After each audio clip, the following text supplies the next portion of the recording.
Assalamualaikum dan selamat sejahtera. Saya Nabila Diana, pelajar tahun 4 Sains Makanan dan Pemakanan. Hari ini saya akan bercakap mengenai pengalaman dan pembelajaran saya sepanjang saya menjalani latihan industri di syarikat Post Aviation Sepang. Jadi saya akan mulakan pembentangan ini dengan sedikit maklumat ringkas mengenai syarikat ini. Okey, sedikit latar belakang syarikat. Sebelum kita kenali syarikat ini dengan Post Aviation Sdn Bhd, dahulunya dikenali sebagai KL Airport Service Sdn Bhd, di mana syarikat ini menyediakan pelbagai perkhidmatan yang komprehensif kepada syarikat penerbangan yang melalui lapangan terbang Malaysia, di mana perkhidmatan mereka merangkumi ground handling, cargo handling, in-flight catering service dan Post Aviation Engineering Sdn Bhd. Jadi di Post Aviation saya ditugaskan di bahagian IFC iaitu In-Flight Catering, di mana kami menyediakan perkhidmatan catering bagi syarikat penerbangan bermula daripada produk yang premium sehinggalah ke alternatif yang menjimatkan. Okey, segala proses yang berada di syarikat kami daripada segi perancangan menu sehinggalah penyediaan dan penghantaran makanan, termasuklah kemudahan syarikat ini mematuhi sistem HACCP, ISO 9001 dan ISO 22000 serta disahkan halal oleh JAKIM. Dan makanan yang disediakan oleh pihak IFC merupakan makanan yang disediakan oleh sekumpulan chef yang berbakat dalam pelbagai masakan asli Malaysia dan juga antarabangsa, di mana biasanya makanan ini diberi sentuhan baru mengikut cita rasa syarikat penerbangan. Okey, kenapa saya memilih Post Aviation Sdn Bhd? Jadi saya mengetahui tentang syarikat ini daripada senior sains makanan yang saya kenali. Selepas saya mendengar pengalaman beliau, saya merasakan yang syarikat Post Aviation ini mampu memberi saya pengalaman yang berbeza dan unik berbanding dengan kilang-kilang makanan yang sedia ada. Syarikat Post Aviation terletak di Sepang dan sepanjang latihan industri saya menyewa rumah di Nilai Kota Seri Emas. Saya telah memulakan latihan industri ini pada 10 Februari 2020 dan masih lagi meneruskannya, dan saya ditugaskan di bahagian IFC iaitu In-Flight Catering di bawah penyeliaan Puan Faridah Hanim Zainal iaitu Assistant Manager Customer Service IFC. Seterusnya ke pengalaman dan pembelajaran yang saya peroleh di In-Flight Catering. Jadi pertama sekali pada awal latihan industri saya dikenalkan kepada bahagian IFC ini, di mana saya diberi taklimat mengenai asas yang perlu saya tahulah seperti etika pemakaian, allowance, kenderaan yang dibawa bagaimana menguruskannya oleh pihak HR. Kemudian saya diberi taklimat lanjut mengenai IFC oleh Puan Hanim. Dan saya juga telah menerima taklimat mengenai Quality Assurance oleh Wakil QA Encik Syukran serta deklarasi kesihatan dan suntikan typhoid. Saya juga telah didedahkan kepada senarai syarikat penerbangan yang diuruskan oleh IFC, di mana kami diberikan senarai syarikat-syarikat penerbangan yang berada di bawah IFC. Saya perlu biasakan diri dengan singkatan-singkatan yang digunakan untuk kapal penerbangan dan juga terma-terma baru seperti menu cycle. Okey, dan juga saya telah melakukan lawatan di setiap bahagian IFC dan saya telah melakukan pengenalan diri kepada pihak-pihak yang bekerja di IFC di setiap bahagian, di mana IFC ini terdiri daripada dua bahagian utama iaitu bahagian produksi dan operasi. Okey, seterusnya kepada penglibatan utama saya.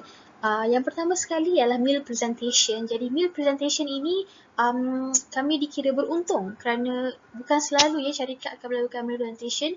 Meal presentation ini hanya dilakukan apabila terdapat tender oleh syarikat penerbangan sama ada baru ataupun mereka mahu memperbaharui tender tersebut dengan syarikat dengan Post Aviation. Jadi pada ketika itu saya telah minta email presentation untuk mendapatkan tender daripada syarikat penerbangan Sri Lankan Airlines, di mana meal presentation ini akan melibatkan penyediaan makanan mengikut spesifikasi yang dipersetujui oleh kedua-dua belah pihak, dan wakil daripada Sri Lankan Airlines akan turun untuk menilai dan melihat makanan yang disediakan dari semua aspek, dari segi rupa, warna, rasa dan lain-lain. Dan apa-apa perubahan yang berlaku pada ketika itu perlu dilakukan serta-merta agar projek akhir itu, makanan hidangan akhir itu dapat diterima dan dipersetujui oleh kedua-dua belah pihak. Seterusnya ialah control meal. Jadi control meal ini dilakukan setiap minggu, di mana control meal ini merupakan evaluasi dalaman ataupun dikenali sebagai in-house meal evaluation yang melibatkan pihak pengurusan dan juga chef. Jadi control meal ini dilakukan untuk memastikan hidangan yang kami sediakan kepada kapal penerbangan sentiasa menepati kualiti dan spesifikasi hidangan. Seterusnya adalah dokumentasi pengurusan. Jadi saya telah menguruskan beberapa dokumentasi seperti pengisian spesifikasi menu bagi Malaysian Airlines menggunakan Excel. Saya telah belajar juga menggunakan software perisian IFC sendiri iaitu dinamakan Inflare, di mana semua data terdapat dalam itu. Jadi saya hanya perlu mencetak kos menu Malaysian Airlines menggunakan perisian Inflare, dan juga saya telah melakukan penggunaan bahan kering Malaysian Airlines di Excel. Seterusnya adalah bengkel latihan HACCP. Jadi bengkel latihan ini merupakan satu refresher dalaman yang dilakukan oleh QA syarikat bagi menyediakan pekerja syarikat untuk audit pembaharuan sijil, kerana syarikat ini pada waktu itu dalam penyediaan untuk memperbaharui sijil HACCP dan ISO 22K. Jadi semasa bengkel ini kami dibahagikan kepada kumpulan, kami diberi produk makanan dan kami perlu membangunkan deskripsi produk tersebut, aliran proses penghasilan produk tersebut dan susul atau pengeluaran produk tersebut. Seterusnya, mock recall. Mock recall ini merupakan latihan dalaman juga bagi menyediakan pekerja sekiranya berlaku situasi sebenar produk recall, dan mock recall ini melibatkan semua bahagian produksi dan operasi dan perlu dilakukan dalam masa 4 jam. Jadi secara mudahnya, sewaktu mock recall, kami akan memilih satu produk dan segala dokumentasi mengenai produk tersebut akan dikumpulkan untuk memastikan setiap data itu sama. Seterusnya adalah Zumba perhimpunan bulanan. Jadi Zumba ini merupakan aktiviti kita panggil tambahan kepada pelajar-pelajar latihan industri, kerana Puan Hani mahu kami merasai sesuatu yang berbeza juga. Jadi perhimpunan bulanan ini dilakukan untuk memberi info terkini mengenai syarikat ataupun sebarang penganugerahan yang ingin dilakukan. Dan perhimpunan ini biasanya dihabiskan dengan program Zumba. Pada bulan itu, kebetulan pihak IFC perlu mengetuai program ini, jadi kami ditugaskan untuk mengetuai program Zumba. Seterusnya, yang akhir sekali merupakan projek yang paling penting sebenarnya, iaitu semakan dokumen audit ISO 22K. Jadi projek ini merupakan projek sebulan yang melibatkan pelajar pelatih UKM di bahagian operasi, iaitu merangkumi dispatch dan trail setting. Jadi untuk semakan dokumen ini melibatkan saya dan dua lagi rakan saya, Izzah dan Afika. Jika kami ditempatkan di bahagian operasi selama sebulan, dan semakan dokumen ini melibatkan semakan dokumen semua dokumen yang berada di dispatch dan trail setting selama 3 bulan daripada Januari hingga Mac. Jadi semua data sebarang menu yang disediakan kepada semua jenis kapal penerbangan dan syarikat penerbangan perlu lengkap dan cara pengisiannya semua kena betul. Jadi kami perlu menyimak mereka dan memastikan dokumen ini lengkap untuk pembaharuan sijil ISO 22K. Seterusnya adalah refleksi dan perancangan seterusnya. Secara keseluruhan, saya berasa amat beruntung kerana menyediakan makanan bagi kapal terbang merupakan pengalaman yang sangat baru dan sangat bernilai bagi saya, di mana saya rasa apa yang saya belajar di sini sangat berbeza dan unik dan tidak dapat diperoleh daripada kebanyakan kilang makanan yang lain.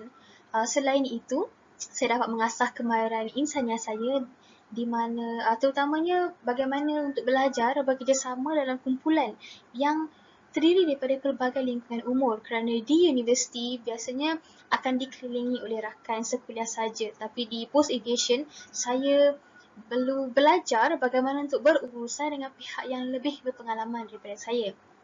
Malah, satu perkara yang saya rasa paling berharga ialah saya dapat mengaplikasikan apa yang telah saya pelajari di universiti di post aviation. Sebagai contoh, saya dapat melihat bagaimana FIFO diaplikasikan di food store, iaitu first in dan first out.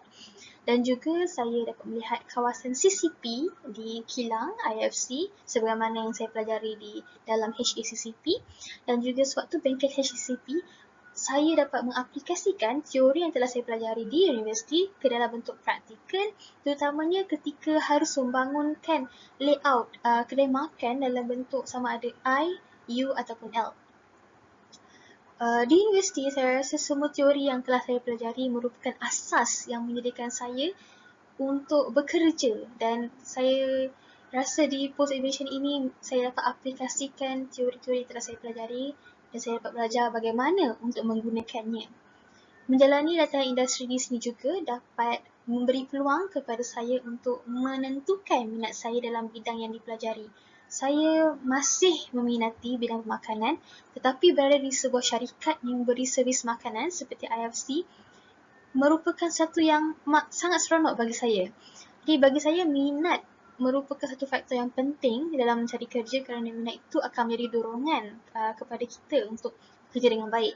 Maka peluang untuk merasai pekerja di post aviation ini sangat membantu saya untuk menentukan sekiranya saya suka bekerja di syarikat seperti ini. Jadi itu sahaja daripada saya. Terima kasih kerana sudi meluangkan masa bagi sesi pembentangan kali ini.